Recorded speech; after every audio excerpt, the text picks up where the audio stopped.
Hey guys, what's up? How you doing? I hope you're doing great and amazing. Welcome back to my book club. The book we have today, Not Nice, by Dr. Aziz Gazipura. So in this video, guys, I'm gonna share with you 5 big ideas of this book that I hope you're gonna enjoy. So keep watching till the end and don't forget to like and subscribe before we get started. Let's go. Big idea number 1, we must never get so caught up in being nice to everyone that we lose our own identity. When we hear the word nice, our minds immediately light up green. Nice is good. It's something we should aspire to be and train kids around us to be. However, is that true? Let us consider a time when you had to be nice. What did it mean? Say you were going to the house of a colleague you don't like because you think they are egotistical and too much of a show-off. You step out of the car and see this colleague has an ice sculpture of themselves gracing the entrance of their home. Your face colors with distaste, but your spouse nudges you in the side. Remember to be nice. They scold you. Remember to be nice. They scold you, causing you to correct your expression immediately. Being nice often entails putting up a dishonest front so you don't hurt people's feelings. So can you explain what happens here?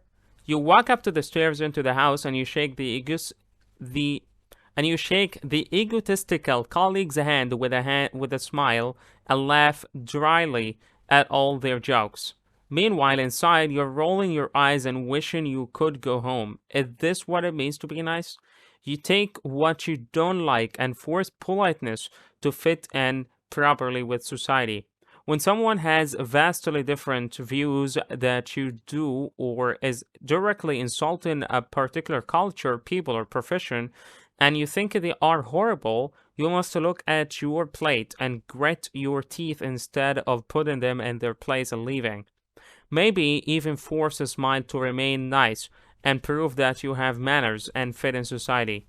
Being well-mannered can be faked in all the guise of being nice, and it's an acceptable practice. Are you beginning to see the downsides of being nice now? It has you watching yourself, second-guessing yourself, looking at the faces of others, and trying to remain acceptable. In the following chapters, we'll learn how detrimental the desire to be nice to everyone can be and the helpful ways to put yourself first and treat yourself better. Dr. Aziz said, one of the biggest traps of niceness is the pressure to stay nice. It's the idea that being a nice person is the same thing as being a good person. Big idea number 2, nothing terrible will happen to you outside the being nice model. You probably never thought that nice could be a bad thing. Since childhood, it has been embedded in your brain that niceness equals goodness.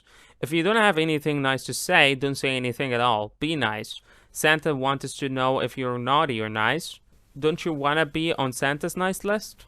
We all grew up this way. It was believed that being nice got you good things, love, acceptance, sometimes even presents. So we learned to swallow our true feelings and put up an act to try to please everyone. There isn't any real punishment if you stop trying too hard to please everybody. Although the decision to bottle things up isn't healthy, it's not to say that it's good to be mean and say horrible, rude things to people and to do as you please regardless of how it hurts others. No, that's not the opposite of nice.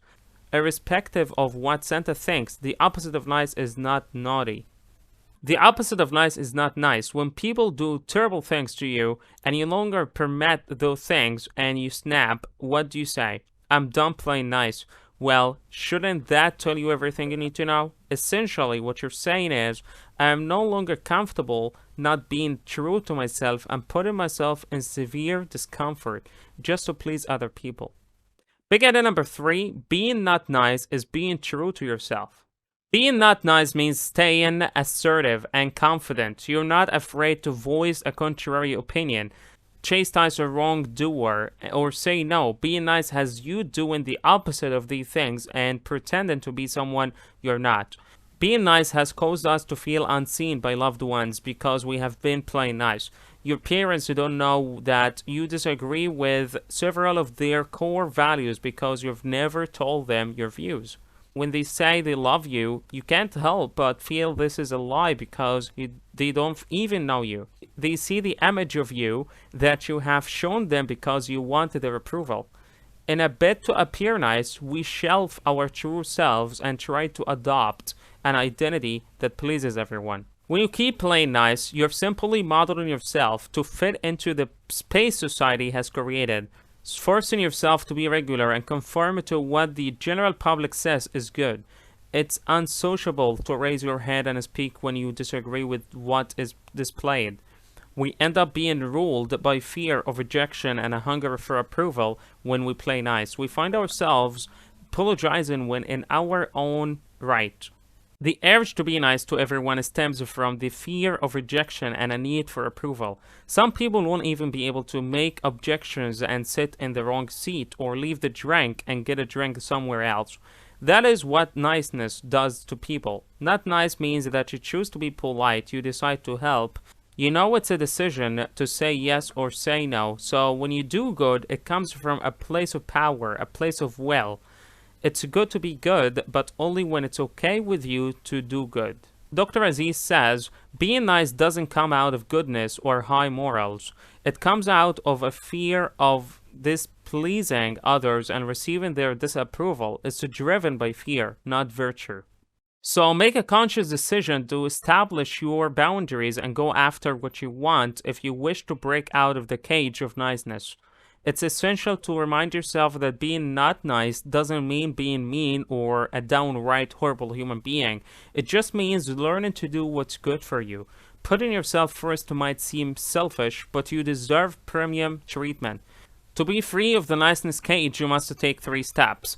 Decide not to be nice. Breaking out of the niceness cage is a conscious decision. You have to make up your mind to stand up for yourself, say what you want, and enforce your rights. Number 2, do the not nice things that usually are too shy to try. It's not enough to convince yourself you want to do these things. You have to actually do these things. You should make a list of all the not nice things that would improve you. Number 3, work through the internal backlash afterward. After you do these not nice things, you would inevitably end up feeling guilty. You only know this way. It's all that you know. Do not allow the thoughts in your head from years of social conditioning to break your resolve. If you can constantly follow these 3 steps, you will become more assertive, more confident, happier, authentic, and accurate. Being not nice comes with a lot of benefits for you and your self-esteem ultimately. Once you have successfully done these, you need to focus on 2 essential parts of being not nice. Establishing boundaries. Boundaries are an essential part of living your life as a happy, successful person. Setting boundaries makes it clear to each person what they can or cannot do based on how comfortable you are with them. Going for what you want. Too many of us are afraid to go after what we want, overthinking and worrying about what people think of us or our choices. It's essential to learn not to fear rejection. If you try and get a no, know that you tried. Don't lay in bed thinking about what if. Make a conscious effort to go after what you want. Big idea number 4, it's essential to learn to say no, despite what social conditioning on niceness will tell you in life. The inability to say no is a very normal thing in our society. You're rushing down to the elevator. You need to get 10 minutes left of your lunch break to properly utilize with a donut from downstairs. Your colleague runs up to you just before you hit the elevator with a pile of documents. She dumps them with you. Could you please give these to Bobby down in accounting? Thanks. Your mouth is hanging open as she rushes off back to her office, leaving you there. You don't have much time, definitely no time for a detour. But you can't stop her and say no. And you drag yourself to accounting instead and end up missing your lunch break window. By stopping her as she tried to leave and say no, you wouldn't have been nice, but you can't help being nice. Saying no to things that will ultimately inconvenience you is part of self-development. Another example, a friend asks if they can use your house for a party on the weekend. You know you'll be put out, but you can't say no, that wouldn't be nice. So you end up spending your weekend miserable at a party you don't want. Your inability to say no will have you living your life burdened by someone else. Refusal to stand up for yourself will only lead to a life of burdens and unhappiness. When you say no, it liberates you. You will find that you feel so much freer. That's freedom from the cage of niceness. When you are finally free, you will look back and wonder what all the fuss was about.